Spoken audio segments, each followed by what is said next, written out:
Bonsoir à tous, on débute ce journal du Mercato par l'AS Monaco. Le club du Rocher prépare déjà la saison prochaine. En effet, l'ASM aurait fait une offre à l'attaquant du Napoli Dries Mertens. Un contrat jusqu'en 2022 et un salaire de 5 millions d'euros par an lui aurait été soumis. En fin de contrat en juin prochain, le Belge pourrait alors débarquer gratuitement en Principauté. Marseille en revanche pourrait faire un coup avant le 31 janvier. Les Marseillais, selon nos informations, auraient formulé une proposition de contrat au défenseur latéral sénégalais de Sturm Gotset, Prosper Mendy. Ce dernier serait très intéressé à l'idée de rejoindre le sud de la France. Reste à savoir ce qu'en pense le club norvégien. L'OL de son côté pourrait perdre un jeune de son centre de formation. Yaya Soumaré, 19 ans, est en fin de contrat stagiaire en juin et pour le moment, Lyon ne s'est pas activé pour le faire signer pro.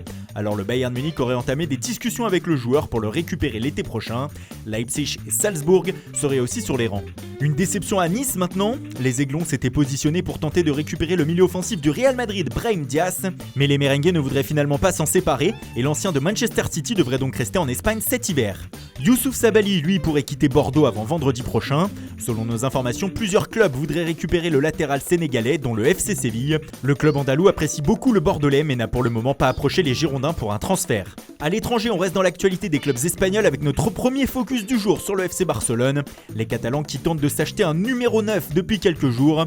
Et celui-ci pourrait bien être Rodrigo Moreno, le buteur de Valence. Ce dernier aurait dit oui au Blaugrana pour les rejoindre. Reste à négocier avec le club tché. Si cela venait à ne pas aboutir, Barcelone aurait un plan B en la personne d'Olivier Giroud ou même de Pierre-Emerick Aubameyang, lui aussi partant pour rejoindre la Catalogne. Pour préparer l'avenir, le Barça voudrait aussi recruter l'attaquant de 18 ans de Fluminense, Marcos Polo. Au milieu de terrain, un autre Brésilien est dans le viseur des Catalans. Il s'agit de Mateus Pereira. Le joueur, c'est officiel, est d'ailleurs de retour à la Juve après avoir cassé son prêt avec Dijon.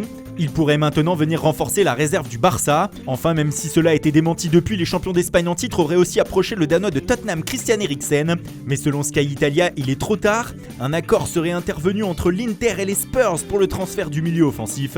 Il devrait passer sa visite médicale en Lombardie en début de semaine prochaine. Dans le sens des départs, la porte est définitivement fermée pour Arturo Vidal qui va rester en Catalogne. Pour ce qui est de Ivan Rakitic, le PSG et la Juve sont toujours intéressés. Reste enfin le cas Arda Turan, de retour après la fin de son prêt à Istanbul Başakşehir. Le Turc souhaiterait rebondir à Galatasaray, mais une partie du club stambouliote ne voudrait pas l'accueillir. On poursuit avec notre deuxième focus du jour sur l'Atlético de Madrid. Les colchoneros ont passé la vitesse supérieure depuis quelques jours, notamment sur le cas Edinson Cavani. L'attaquant du PSG aurait fait l'objet d'une nouvelle offre de 15 millions d'euros plus 3 millions d'euros de bonus pour faire craquer Paris. Ce qui est sûr, c'est que le club madrilène veut absolument l'Uruguayen, comme il veut aussi le milieu de terrain brésilien Bruno Guimarães, qui était tout proche de l'OL. Mais un accord entre le club brésilien et l'Atlético permettrait aux colchoneros de s'aligner sur l'offre lyonnaise et ainsi de rafler la mise. On parle d'une somme de 25 millions d'euros. Lyon pourrait contester cet accord devant la FIFA, comme l'a signalé Jean-Michel Aulas sur Twitter. Mais selon nos dernières informations, Guimarães aurait finalement choisi de rejoindre l'OL. Un contrat de 4 ans et demi l'attendrait dans le Rhône. En attaque, Paco Alcácer serait aussi dans le viseur de l'Atlético, lui qui est poussé vers la sortie à Dortmund. Dans le sens des départs, le dossier qui va agiter la fin du mercato de l'équipe de Diego Simeone, c'est celui de Thomas Lemar. Le champion du monde 2018 est poussé vers la sortie et les colchoneros veulent s'en débarrasser le plus vite possible pour conclure l'opération Cavani. Arsenal serait bien placé pour attirer le français. On a même parlé d'un échange avec Alexandre Lacazette à un moment. Enfin, Manchester United souhaiterait toujours se faire prêter Marcos Llorente, mais l'Atleti ne serait pas forcément chaud pour céder son joueur cet hiver. Toujours en Espagne, Valence travaillerait actuellement afin de récupérer le milieu de terrain Dani Ceballos. L'Espagnol, actuellement prêté par le Real Madrid à Arsenal, aurait demandé aux Gunners de casser son prêt il y a quelques jours. Mais le club londonien ne voudrait pas en entendre parler. La fin du mercato de Ceballos risque donc d'être agitée. Et puis en Angleterre, le latéral Danny Rose serait sur le point de quitter Tottenham. Bournemouth, Newcastle et Watford seraient intéressés pour le récupérer en prêt. Mais les Spurs privilégieraient plutôt un transfert sec ou un prêt avec option d'achat obligatoire. Et puis c'est officiel, Jesus Valero est prêté par le Real Madrid à Grenade.